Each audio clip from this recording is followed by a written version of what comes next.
창세기부터 요한계시록까지 예수님을 발견하는 새로운 안목의 성경 공부 두람노 성경교실.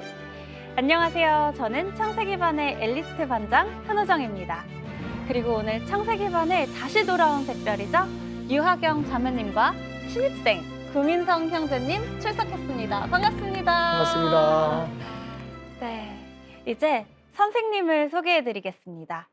창세기 안에 숨겨진 예수님의 이야기로 세상을 이길 믿음의 힘을 길러주고 계신 저희 최병락 목사님.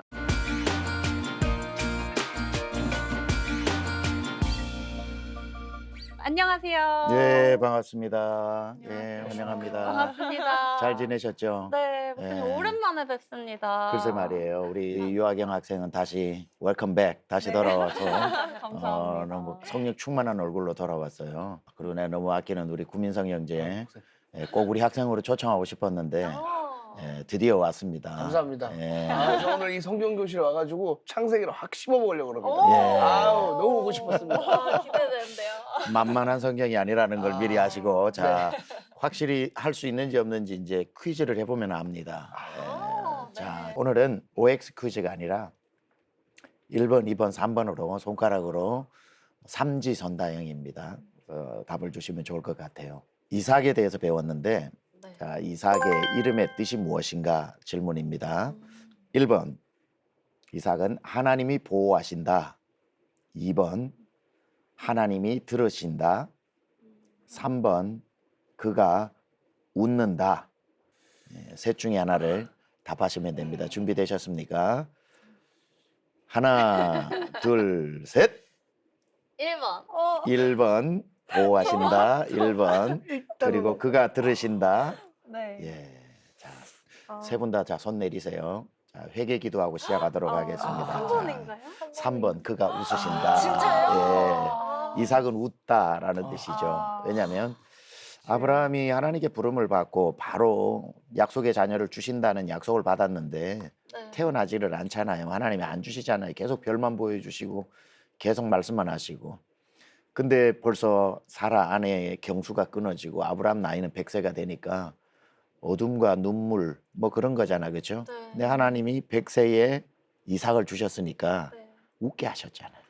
그죠? 기억이 났어요. 네. 이제 듣고 보니까. 우리의 하나님은 이삭의 하나님, 여러분을 웃게 하시는 하나님. 웃게 하시는 하나님. 네, 우리 민성 형제는 많은 사람을 웃기는 형제지만 진짜 개그의 원조는 하나님이시죠.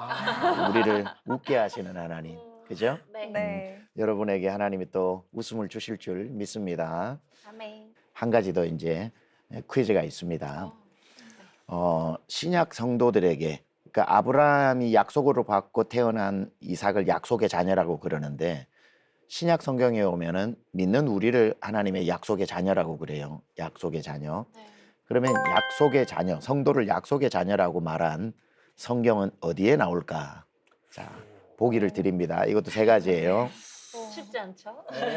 1번 갈라디아서 4장, 2번 마태복음 5장, 3번 요한계시록 21장. 이 셋 중에 갈라디아서, 마태복음, 요한계시록 이 셋 중에 하나에 우리 성도를 약속의 자녀 이렇게 말씀하고 있거든요. 어차피 세 분 정답 모른다고 생각을 하고 성령의 감화 감동으로 자, 셋 중에 하나를 표시해 주면 되겠습니다. 어느 게 정답일까? 하나, 둘, 셋. 왠지. 자, 5. 3. 2번, 3번, 2번. 아, 자, 두 분은 마태복음, 한 분은 요한계시록 했는데 저 갈라디아서 했는데. 갈라디아서 1번. 갈라디아서가 1번. 네. 아, 그래요? 너무 네. 다 달라. 오케이. 1, 2, 3이 그대로 나왔다, 그죠? 그러니까. 역시 우리 엘리트 반장님 맞았습니다. 갈라디아서. 기억이 났어요. 갈라디아서를 들어서. 맞아. 다르시다. 갈라디아서 4장 거기에 보면 우리를 약속의 자녀다 이렇게 말씀하셨습니다. 자, 하나님께서 여러분을 그냥 선택하신 게 아니라 하나님께서 여러분을 창세전부터 구원하시기로 결정하시고 스스로 약속하시고 그리고 때가 이르면 정확한 때에 우리를 이 세상에 태어나게 하시고 약속하신 대로 그리스도를 주셔서 우리를 구원하신 우리는 하나님의 약속의 자녀들이에요. 그냥 우연히 구원받은 게 아니에요.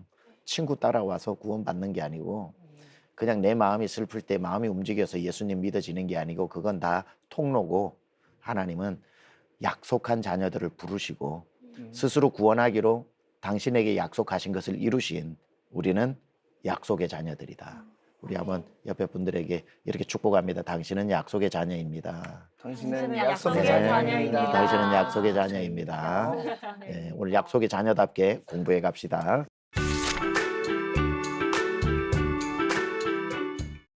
자, 오늘은 창세기 22장입니다. 오늘 한 장인데 여러분 22장 읽어오라 그랬을 때 굉장히 기뻐했거든요. 한 장이라서. 맞아요.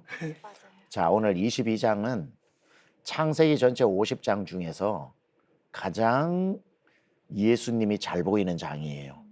22장에 정말 예수님이 뚜렷이 나타나고 있기 때문에 오늘 흥미진진하게 우리 22장을 한번 살펴보려고 하는데, 자, 먼저 여기 보면은 22장 성경에 보면 우리 1절이 있는데 우리 반장님 한번 1절 읽어 주실래요? 그 일 후에 하나님이 아브라함을 시험하시려고 그를 부르시되 아브라함아 하시니 그가 이르되 내가 여기 있나이다. 자, 하나님께서 좀 짓궂으시죠? 시험하시려고 아브라함을 부르십니다. 근데 사람이 뭐 시험을 하고 놀리고 뭐 테스트를 해봐도 정도가 있잖아, 그렇죠? 너무 심하면 주먹 나가잖아, 그렇죠? 너무 심하면은 갑자기 막 그 거친 말도 나가지 않습니까? 하나님께서 아무리 아브라함을 신뢰하고 아브라함을 좋아해도 좋아할수록 장난을 치잖아요. 물론 하나님의 장난은 아닙니다만은. 근데 아브라함을 시험하기 위해서 어떻게 아들을 바치라고 말씀을 하실까? 자, 여기에 시험하다 니샤라고 하는데 니샤 이것은 시험, 성경에 보면은 시험이라고 하는 단어가 많이 나와요. 근데 그 시험이라고 하는 게 어떤 환경에서 어떤 목적으로 쓰여졌느냐에 따라서 그 의미가 달라질 수 있는데 우리가 보통 신앙생활을 하면서 시험에 든다라고 할 때 그 시험은 보통 사탄 마귀가 주는 시험이죠. 그 시험의 목적은 뭘까요? 하나님과 멀어지게 멀어지게 하는 거. 음. 하나님 신앙으로부터 멀어지다가 그냥 떠나게 만드는 거. 하나님을 원망하게 만들어서 나중에는 예수 믿으려고 하는 사람에게도 믿지 마, 믿어봐야 좋은 거 하나도 없더라 해서 하나님을 대적하게 되는 거. 뭐 이런 일들로 마귀가 주는 시험이 있죠. 그래서 주님 가르쳐 주신 주기도문에 보면은 날마다 우리가 어떻게 기도해야 돼요? 시험에 들게 하지 마옵시고. 그 시험은 마귀가 주는 시험. 그러니까 temptation 이런 거죠. 우리의 유혹, 시험. 근데 하나님이 우리를 하나님과 멀어지게 하는 시험을 주실 일은 없죠. 그러니까 하나님이 우리에게 주시는 시험은 유혹이 아니라 테스트죠, 테스트.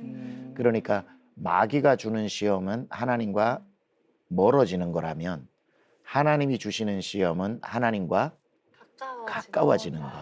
이게 이제 큰 차이가 있겠죠. 그러니까 성경에 보면은 형제들아 너희가 여러 가지 시험을 만나거든 온전히 기쁘게 여기라.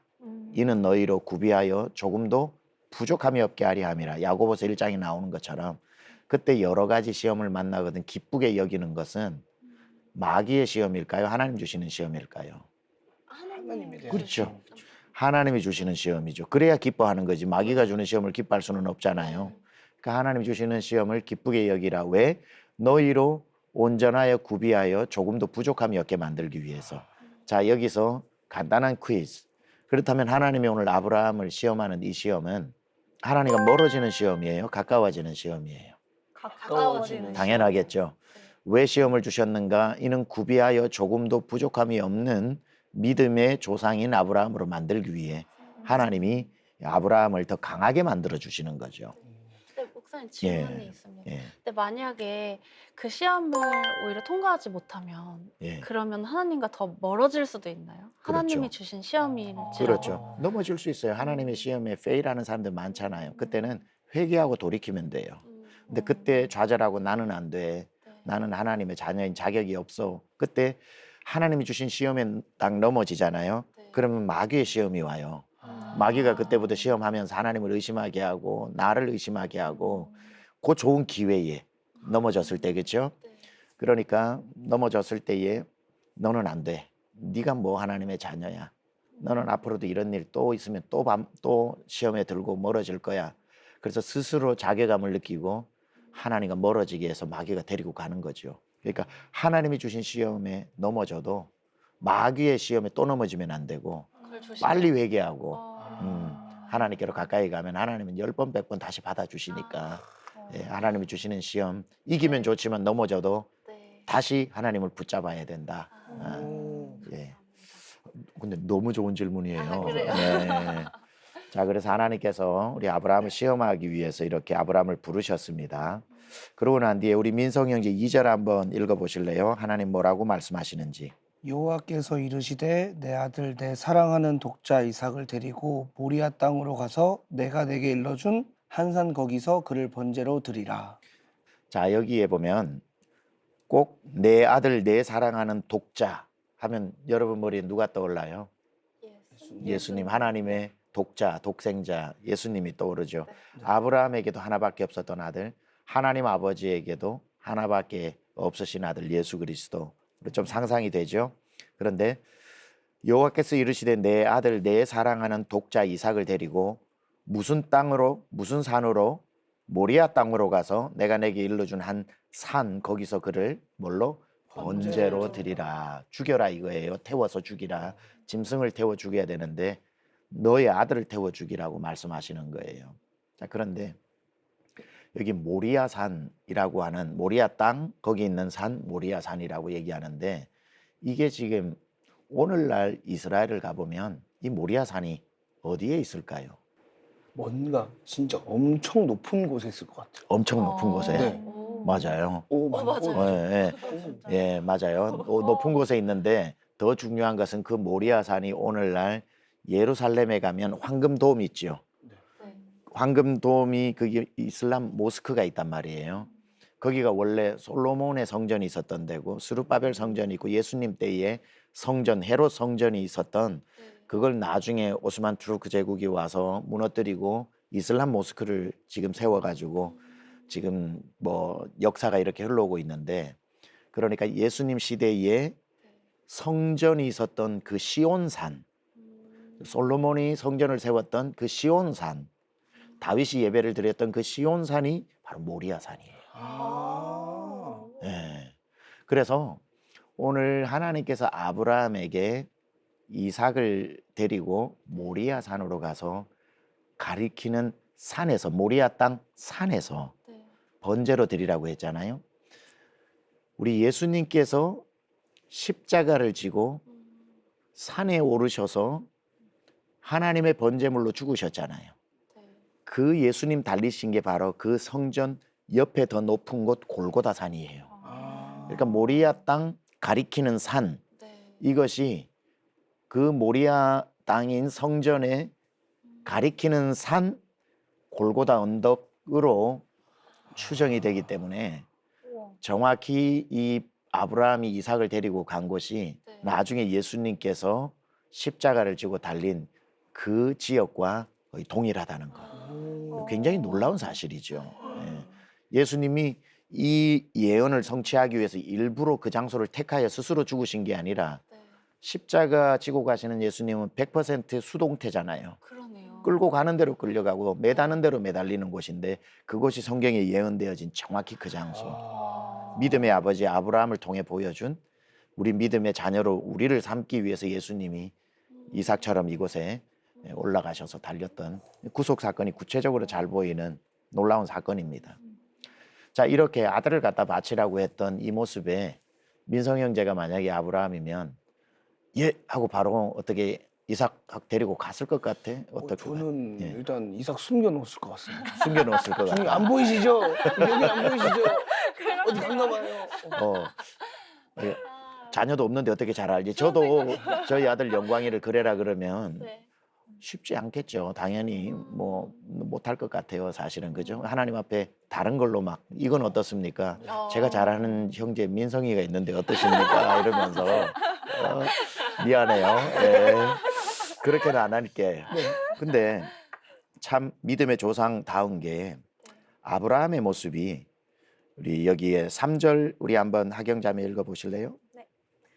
아브라함이 아침에 일찍이 일어나 나귀의 안장을 지우고 두 종과 그의 아들 이삭을 데리고 번제에 쓸 나무를 쪼개어 가지고 떠나 하나님이 자기에게 일러주신 곳으로 가더니 네. 아브라함의 믿음이 여기에서 보이는데 결정적인 아브라함의 순종의 믿음을 표현하는 단어를 한번 찾아보세요. 일찍이 일어나. 저는 일찍이 이렇게 일어나. 봐요. 일찍이 일어나. 꿈을 분명히 그 전날 하나님 말씀하셨으면 밤새 준비를 했을 테고, 그리고 이제 자기 아들을 죽이러 가야 되는데 하경자매 일찍 일어나고 싶을까요? 아니요, 계속 이불에 이러고 있을 것 같아요. 계속 오후까지도 있었겠죠. 하나님께서 너 뭐 하냐 하실 때까지. 근데 아브라함은 자기 아들 죽이는데 일찍 일어났어요. 그리고는 가리키는 산으로 갔다. 순종은 즉각적으로 하는 거다. 순종은 미루는 것이 아니다. 우리 예수님께서 십자가 지심도 즉각적인 순종으로 우리를 구원하신 것처럼, 예수님이 만약에 2000년 전에 오셨다가 십자가 지실 때 뭐 300년 후에요, 500년 후에요 막 이렇게 미루셨다면 십자가가 정확한 하나님의 때에 이룰 수 없겠지만, 순종이라는 걸 아브라함을 통해 참 많이 배우는 것 같아요. 저는 예전에 성경을 읽다가 이 일찍이라는 단어에 참 많이 감동을 했습니다. 하나님, 저는 하나님의 그 명령에 일찍이 순종하는 자입니까? 내가 하기 싫은 걸 말씀하셔도 일찍이 일어나 그것을 할 수 있습니까? 믿는 자의 구할 것은 충성이기 때문에 그냥 순종을 해도 하루라도 더 빨리 일찍 하는 게 그게 더 유익하기 때문에 아브라함은 일찍 일어났던 이 모습에서 믿음의 조상다운 모습을 우리가 보게 되죠. 자, 여기 4절에 보면 우리 반장님 4절 한번 읽어주세요. 제3일에 아브라함이 눈을 들어 그곳을 멀리 바라본지라. 아멘. 자, 그렇다면 이 제3일을 걸어갔잖아요. 네. 제3일에 아브라함이 눈을 들어 그곳을 멀리 바라본지라.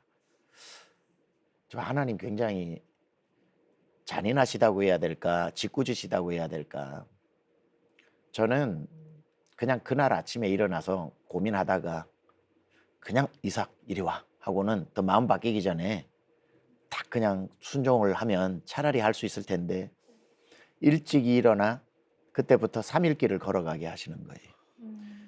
3일 동안 자기가 자기 손으로 죽여야 되는 아들과 걸어가는 길, 굉장히 어떤 고난의 길이죠. 그러니까 굉장히 마음을 바꿀 수도 있는, 그 하나님은 왜 그날 아침이 아니고 3일간 걸어가게 하셨을까? 아브라함의 진심을 테스트하신 거죠. 그 다음 날도 변할 수 있고 그 다음 날도 이삭 안 되겠다, 도저히 다시 돌아가자 할 수 있는 시간들을 주셔서 순종의 진정성을 보시는 거예요. 순종의 진정성. 여러분도 하나님 앞에 어떤 약속을 하거나 순종하거나 그랬을 때 즉각적인 하나님의 응답이 없을 때에 그 기다리는 시간이 굉장히 많잖아요. 어떨 때는 하나님이 나에게 이걸 응답해 주신다 그랬는데 그 시간이 길어지면 다른 방법 자꾸 찾고 싶어지고, 하나님은 그래서 너가 나만 바라보냐 나도 바라보냐의 시간을 보는 거죠. 나도 바라본 사람은 딴 걸 또 바라보고 가게 되지만, 나만 바라본 사람은 주님께 기도하고 주님께만 매달리고 그 시간을 묵묵히 기다리잖아요.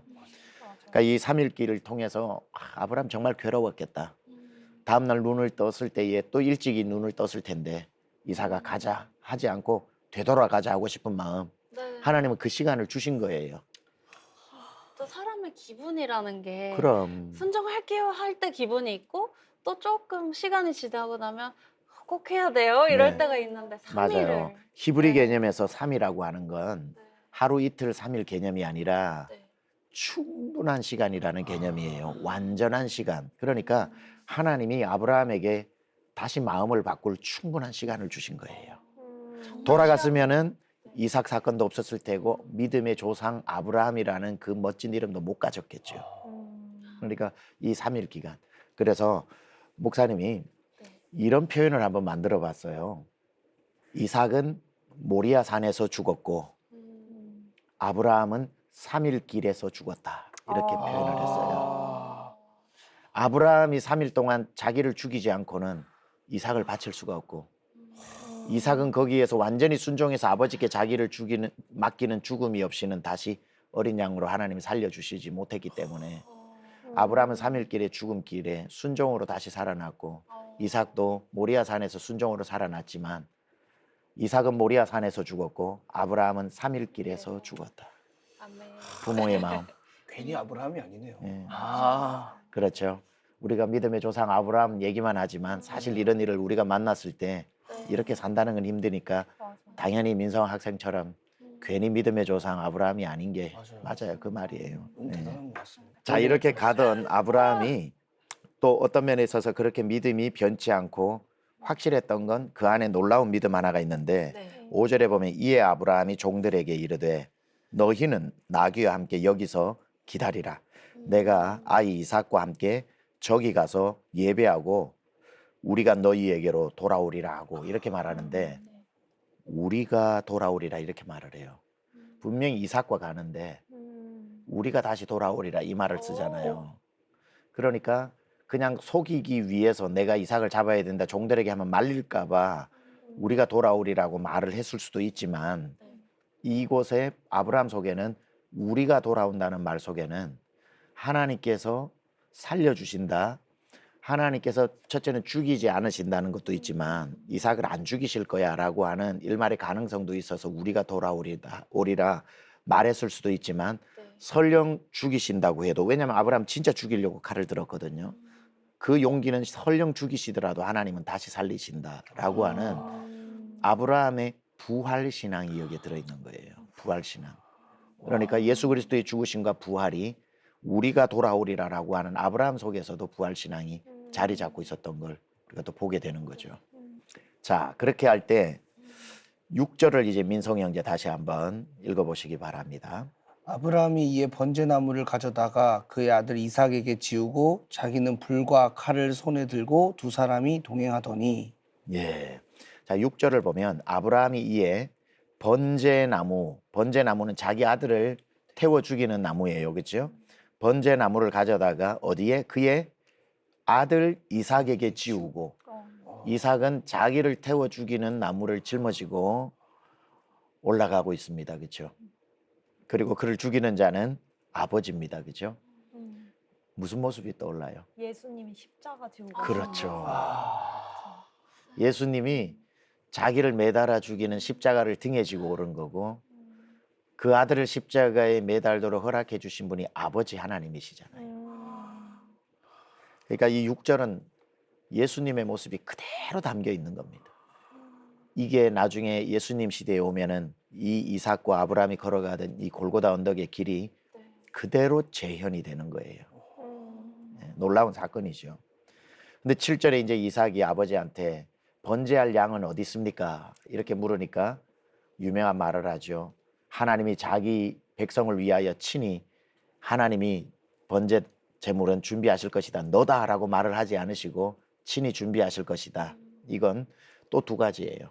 너다라고 말해서 고통을 주기 힘드니까 아버지가 우회적으로 하나님이 준비하실 거야 이렇게 말했을 수도 있고 아브라함의 부활신앙 속에는 하나님께서 반드시 또 다른 제물을 준비해 놓으셨을 수도 있어 라고 말하면서 여호와 이레 준비하시는 하나님을 여기에서 말하고 있는 겁니다. 근데 이 말은 사실 더 중요한 게 7절에 이삭이 그 아버지 아브라함에게 말하여 이르되 아버지여 하니 그가 이르되 내 아들아 여기 있노라.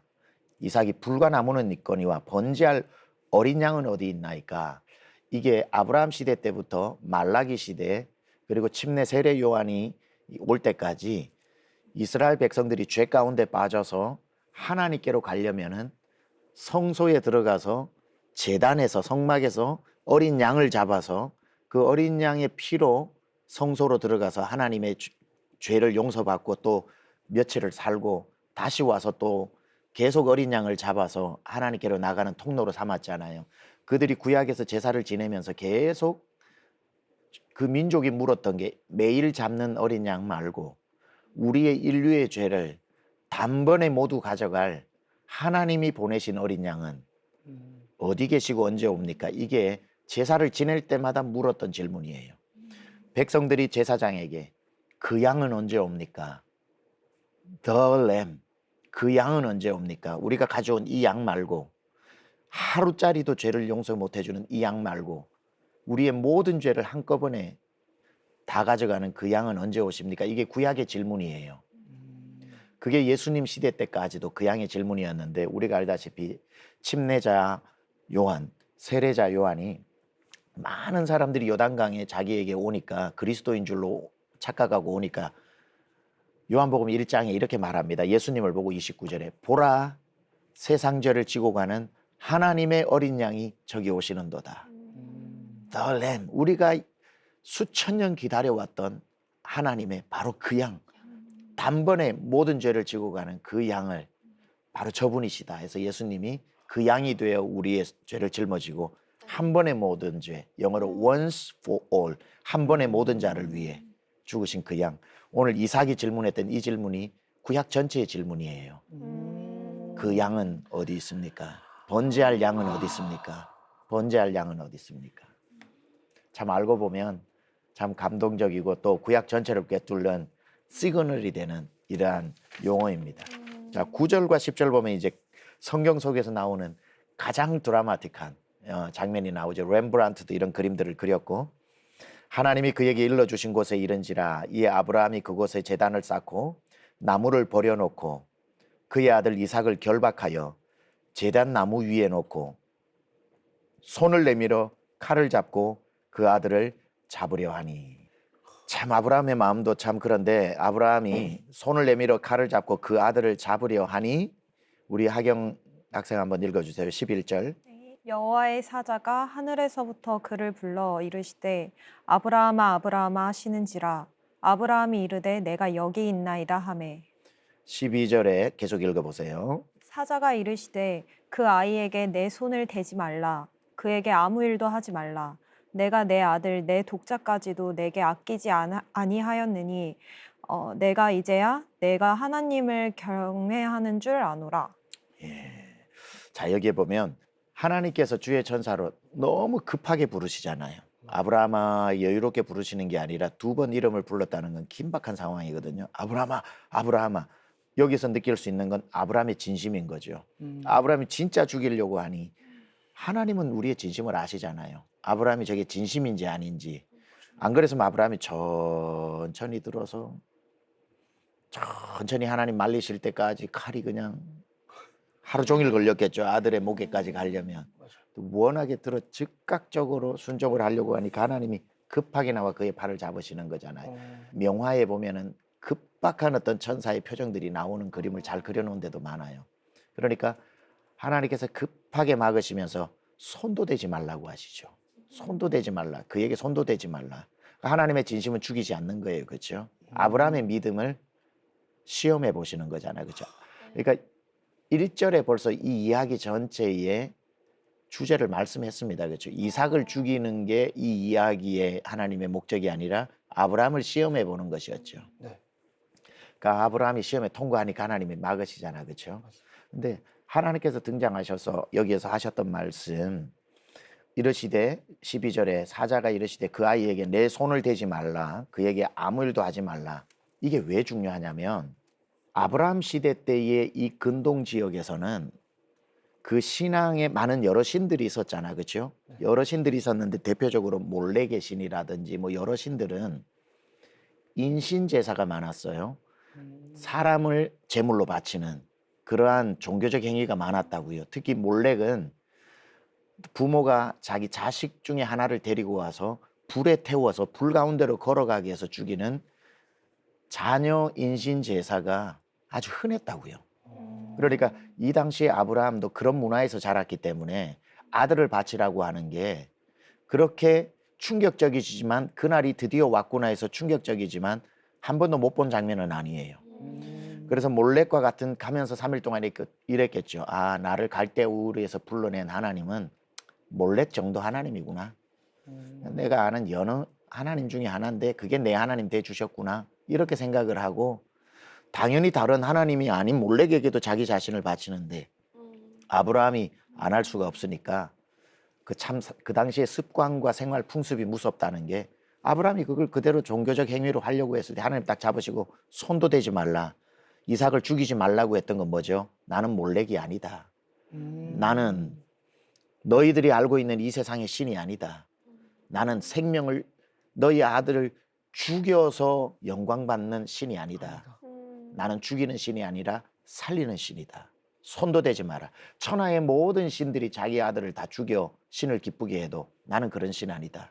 나는 네 아들을 죽여서 기뻐하는 자가 아니라 살려서 기뻐하는 자다. 그래서 이 순간에 하나님이 모든 신들과 차별화되어지는 아브라함이 그 하나님을 만나는 거죠. 너무 멋있다. 갈대 우르에서 나와서 여기까지 온 아브라함은 한 번에 하나님을 다 안 게 아니라 이집트에 내려가서 바로보다 센 하나님을 만났고, 그리고 부엘세바에 내려가서 아비멜렉보다 센 하나님을 만났고, 오늘 이 사건을 통해서 온 땅의 모든 신들보다 차별화되어지신 하나님을 만나니까 하나님이 점점점 커지는 거예요. 오, 역시 클래스가 다르시네 하나님. 진짜 야. 진짜요. 이런 사건들을 통해 하나님이 누구신지를 보여주시는 거. 아브라함이 여기서 전율을 하는 거죠. 아, 내가 갈대아 우르에서 나를 불러주신 그분은 몰렉이 아니구나. 바알 아세라가 아니구나. 나를 죽여서 기뻐하는 그런 어떤 잔인한 신이 아니구나. 나를 살리는 그분이구나 라고 하는 그걸 느끼게 되는 거죠. 그러면서 뭐라고 이야기하냐면 하나님이 아브라함을 향해서 네가 독자를 아끼지 않고 내게 주었으니 이제야 네가 나를 경외하는 줄 알았나이다. 이걸 팀 켈러 목사님은 하나님 아버지 독생자도 아끼지 않고 내게 내어주셨으니 이제야 하나님이 나를 얼마나 사랑하시는지 알겠나이다. 이렇게 우리가 고백하며 감사해야 된다는 거죠. 참 멋진 표현이죠. 그러면은 이삭만 살리고 끝나느냐? 그게 끝이 아니라 13절에 보면 우리 반장님 한번 읽어주세요. 아브라함이 눈을 들어 살펴본즉 한 순양이 뒤에 있는데 뿔이 수풀에 걸려 있는지라 아브라함이 가서 그 순양을 가져다가 아들을 대신하여 번제로 드렸더라. 아멘. 아멘. 자, 여기에 보면 이삭을 살리기 위해서 이삭 대신에 갑자기 딱 네가 나를 경외하는 줄 내가 알았노라 하니까 갑자기 매 하는 소리가 들려요. 속에 그래서 보니까 숲을 속에 숫양 하나가 걸려 있는 거예요. 그렇죠? 그러니까 그 숫 양을 가지고 와서 이삭을 내려놓고 올려서 태워 죽이죠. 자, 여기서 질문. 창세기 오늘 22장에 하나님과 유비되어지는 아브라함, 아버지 아브라함, 그리고 예수님 독자와 유비되어지는 하나님의 독자 예수님, 그리고 번제단을 등에 지고 나무를 등에 지고 올라가는 그 골고다로 올라가는 어떤 이삭의 모습, 다 예수님의 모습이 보였죠. 만약에 이 모든 비유 중에 이야기 중에 예수님을 나타내는 최고의 하나의 상징물이 있다면 뭘까요? 순양. 걸려있는 순양. 22장을 이야기할 때 우리는 많은 경우 아브라함의 독자니까 이삭을 예수님으로만 생각을 하고 끝이 나는데 여기에서 이야기하는 진짜 예수님은 숫양이에요. 너무나도 한 사람 한 사람 하경도 귀하고 민성도 귀하고 호정도 귀하고 누구에게나 귀한 독자, 정말 하나밖에 없는 귀한 생명인데 하나님 눈에도 그렇잖아요. 그렇죠? 우리를 죽일 수 없어서 당신의 아들을 죽이시고 우리를 살려주신 것처럼 이삭 같은 우리를 죽이지 않고 숫양을 대신해서 살려주신 것처럼 우리의 숫양 되어주신 분이 예수님이죠.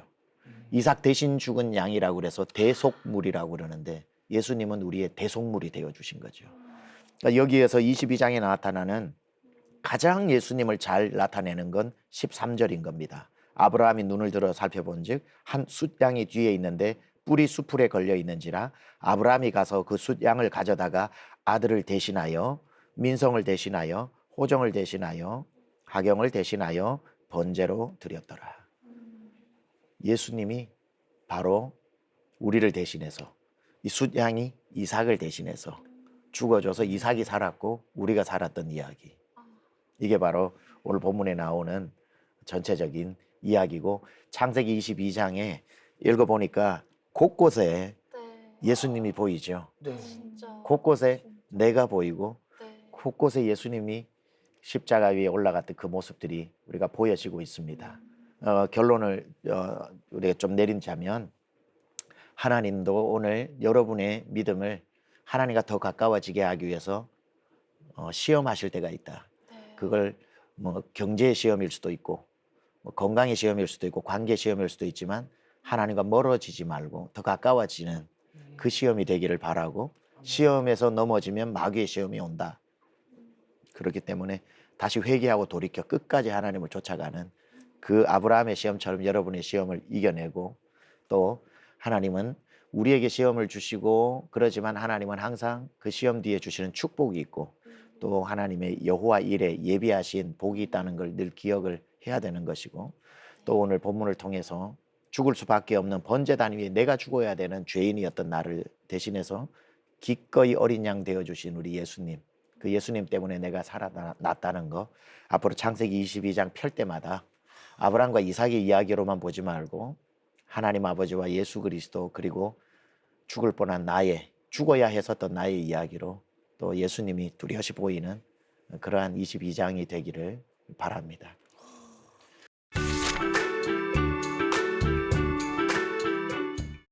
이제 여러분 또 뭐 수업 듣는 중에 궁금한 거 있었을 텐데 좀 자유롭게 질문 한번 받도록 하겠습니다. 저 목사님 질문이 있습니다. 좋습니다.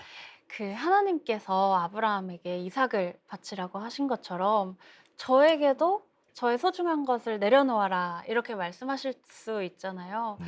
근데 그럴 때 이게 하나님의 뜻인지 아니면 내 생각인지 확신이 들지 않을 때 어떻게 분별하고 순종할 수 있을까요? 좋은 질문이에요. 첫째, 그렇게 말씀을 하실 때에 네. 우선적으로 딱 들으면 이건 하나님이 말씀하시는 거다라고 하는 확신이 들면 바로 순종할 수 있어요. 즉각적으로. 즉각적으로. 네. 뭐 하나님이 말씀하시는데 불순종하는 건 더 힘들어요. 어, 진짜 하나님이 즉각적으로 분명하게 말씀하시면 호정자매가 믿음이 아무리 약해도 아무리 소중한 걸 내려놓으라고 그래도 하나님이 말씀하신다라는 확신이 있으면은 순종하게 될 거예요. 그 느낌이 딱 음흠. 있고 직관적으로. 네. 근데 이건 하나님이실까? 음, 아니면 그냥 내가 하나님을 향한 사랑의 마음에서 그냥 충동적일까? 음. 아니면 나를 힘들게 만드는 사탄의 변조된 음성일까? 보이스 피싱일까? 아니면 내 욕심이 욕심일까? 네. 그래서 하나님의 음성을 듣는 법이라는 세미나들도 많이 들어보면 항상 우리에게는 새 언어가 와요. 하나님으로부터, 나로부터, 마귀로부터. 나는 세상의 언어로, 세상 문화의 언어로 다가오는 건데, 그랬을 때 처음에 분별이 안 될 때는 처음에 딱 들리는 것으로 하면 안 되고, 하나님이 말씀하시는 것 같은데 하고 확신이 없으면 또 묻고 또 묻는 방법들이 필요한 거예요. 처음에는 기도하다가 감동으로 오면 감동만으로는 확신이 덜 들 때, 그 다음에 또 성경을 읽기를 하잖아요. 성경 읽다 보면은 그 감동 쪽으로 성경이 계속 큐티하는 말씀들이 몰아갈 수가 있어요. 그러다가 주일 왔는데 설교 때도 내려놓아라, 내려놓아라 하는 말씀들이 우연히 어떻게 저렇게 또 맞는지, 그리고 내 신앙의 선배에게 이걸 상담했을 때에도 그 하나님 주시는 마음이 맞을 거야 라고 했는데 3번, 4번의 채널이 딱 맞으면 그건 하나님으로부터 왔다고 봐야 돼요. 뭐 0.001% 아닐 수도 있지만 그랬다고 해서 하나님이 책망하시지 않으니까 그 정도까지로 하나님께 묻고 순종하고, 그게 하나님을 사랑하는 마음에서 순종하고 내려놓는 거라면 손해보지 않게 하시고 칭찬하시고, 손해봐도 결국에는 이익이 되게 하시기 때문에 처음에 확신이 되면 바로 순종, 그렇지 않으면은 여러 번 채널들을 통해서 하나님의 음성을 좀 분명히 조금 더 듣는 과정들이 필요하다. 저도 질문이 하나 있는데, 좀 하나님이 준비하시는 하나님이신 건 알지만 막상 현실을 보면 뭔가 아무것도 준비가 되지 않은 것 같다고 생각이 들 때가 많잖아요. 네. 그럼 이럴 때 어떻게 그 여호와 이레, 그 준비하시는 하나님을 좀 만나고 경험을 할 수 있을지 네. 알고 싶어요. 그 믿음이라고 하는 게 아브라함도 우리가 생각을 할 때 지금 같은 경우 믿음이 되게 와 역시 아브라함답다 그러지만 이 22장의 아브라함과 12장의 아브라함은 많이 달라요. 그렇죠? 12장에서 하나님이 갈대아 우르에 부르실 때는 내가 내게 지시할 땅으로 가라. 아무것도 안 보여주셨어요. 그렇죠? 네. 그래서 그냥 하나님이 오늘 가라면은 가고 뭐 내려놓으라면 내려놓고 먹으라면 먹고 먹지 말라면 먹지 않고, 그러다가 결정적으로 우리가 아는 것처럼 애굽으로 내려갔을 때는 자기 아내를 자기 여동생이라고 속여서 팔아버리고 말이죠. 그리고 또 그런 한번 학습 효과가 있는데도 불구하고 다시 브엘세바로 내려갔을 때 아비멜렉 앞에서 또 여동생이라고 또 속이게 되면서 아브라함의 믿음도 실패를 많이 했어요. 실패하면서 굳어지고 실패하면서 단단해지고, 그렇죠? 그러니까 믿음이라고 하는 게 하나님이 준비하신다는 믿음이 확실히 들어서 조금도 의심하지 않고 가려면은 그것도 한 22장에 온 아브라함 정도의 믿음이기 때문에 지금은 뭐 믿음이 확실하지 않아도 오늘 내 인생 전체를 순종하는 게 아니라 오늘의 작은 것을 순종하고 작은 것을 순종하고 작은 걸 예비한 것을 믿고 해서 믿음도 점점 쌓여가는 거기 때문에 우선적으로 하경자매의 하나님은 하경자매에게 약속하신 것을 반드시 이루시고 준비하신 하나님이 확실하다는 것은 믿고 확실하지만 증거로 안 나타나니까 불안한 것은 내가 매일매일 어둠 속을 걸어가는 것처럼 그러나 주님이 반드시 예비해 놓으셨다는 것을 내 마음속으로 믿어지는 크기를 자꾸 키워나가는 거. 믿음의 분량을 키워나가는 거. 그랬을 때 진짜 중요한 시기에 순종할 때 딱 순종할 수 있는 믿음이 준비되어져 있는 것을 보게 될 거예요. 네. 사실 이전까지 하나님께서 왜 아브라함에게 그렇게 지키기 힘든 명령을 하셨을까 이해가 잘 가지 않았거든요. 근데 오늘 목사님 말씀을 들으면서 하나님의 그 구원의 계획이 담겨 있었다는 걸 깨닫게 되고 나니까 하나님의 크신 사랑을 정말 풍성히 느끼는 시간이 됐던 것 같습니다. 자, 그럼 오늘 배운 말씀 요약해 보겠습니다.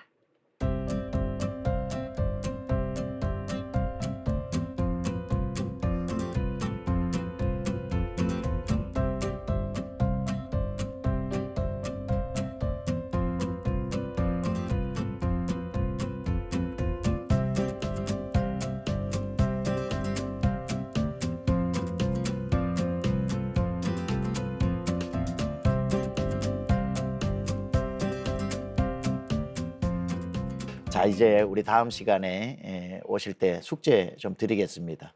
23장, 24장, 25장을 읽어오시고 그리고 오늘 배운 거 생활 숙제 좀 했으면 좋겠는데 아브라함이 제일 소중한 이삭을 바쳤던 것처럼 저는 여러분이 일주일 동안 나에게 가장 소중한 7가지를 적어보고 7가지 중에 매일 하나씩 지워나가서 맨 마지막에 남는 가장 소중한 그것 그 소중한 그것을 하나님 그게 뭔지 한번 생각하고 나중에 발표도 해주시고 그 한 가지를 하나님께서 만약에 요구하신다면 나는 어떻게 할까 이걸 가지고 좀 많이 기도해보고 고민해보는 시간 되었으면 좋겠습니다.